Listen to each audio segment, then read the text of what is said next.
Friends, நான் உங்கள் பிரியா. இப்போ என்ன பார்க்க போகிறேன்னா, கட்டு நண்டு கிரேவி எப்படி பண்ணுறதுன்னு பார்க்கலாம். அதுக்கு தேவையான பொருள் வந்து வெங்காயம், தக்காளி, கொஞ்சமாக புளி. இதை அரைக்கிறதுக்கு வந்து இஞ்சி, சோம்பு, மிளகு, பூண்டு, ஜீரகம். இதை அரைச்சி எடுத்துக்கலாம். இதை அரைச்சி எடுத்து வச்சுக்கலாம். தேவையான அளவு மிளகாத்தூள், மஞ்சத்தூள், கலருக்காக காஷ்மீர் மிளகாய் பொடி. இப்போ வந்துட்டு இந்த நண்டை வந்து எப்படி க்ளீன் பண்ணுறதுன்னு பார்த்துக்கலாம்.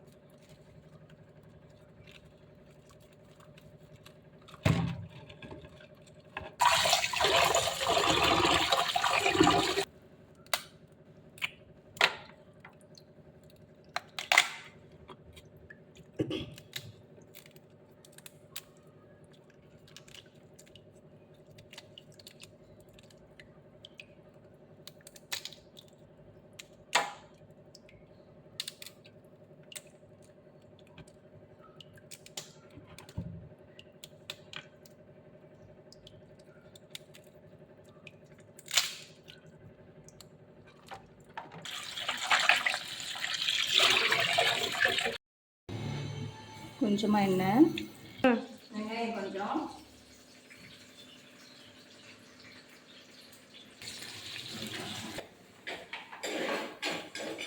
கருவேப்பிலை கொஞ்சம் போட்டுக்கலாம்.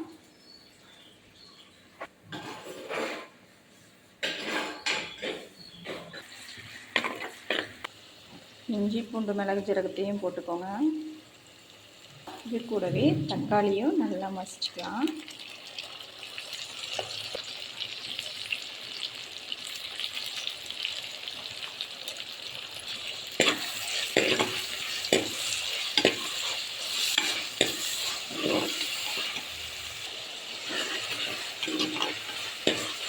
நல்லா இந்த ஸ்டேஜில் மிளகாத்தூள் போட்டுக்கலாம்.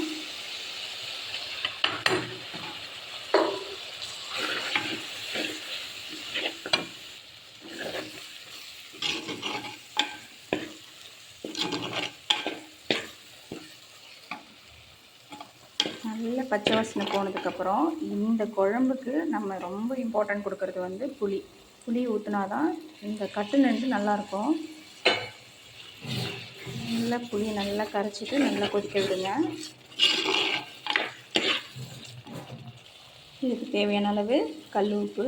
சமையலுக்கு கல் உப்பு போட்டால் தான் நல்ல டேஸ்ட் கொடுக்கும். நல்லா எண்ணெய் தெளிஞ்சு வந்ததுக்கப்புறம் நம்ம வச்சுருக்க நண்டையும் அப்படியே போட்டுக்கலாம்.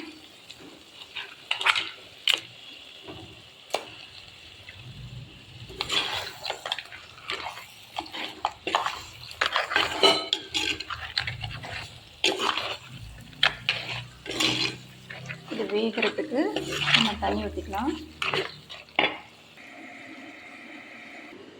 தேவையான அளவு சுடு தண்ணி போட்டுக்கலாம். நம்ம கிரேவியாக வேணாலும் கிரேவியாக எடுத்துக்கலாம், குழம்பு வேணாலும் குழம்பு எடுத்துக்கலாம். நான் கிரேவியாக சேர்ப்பேன்.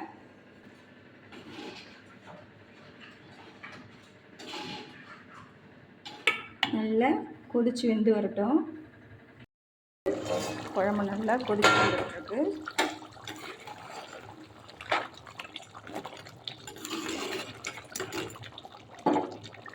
நல்லா கொதிச்சு குழம்பு ரெடி ஆகிடுச்சு. நம்ம சாப்பிட்றதுக்கு இதே போல் ஒரு டைம் செஞ்சு கொடுங்க குழந்தைங்களுக்கு.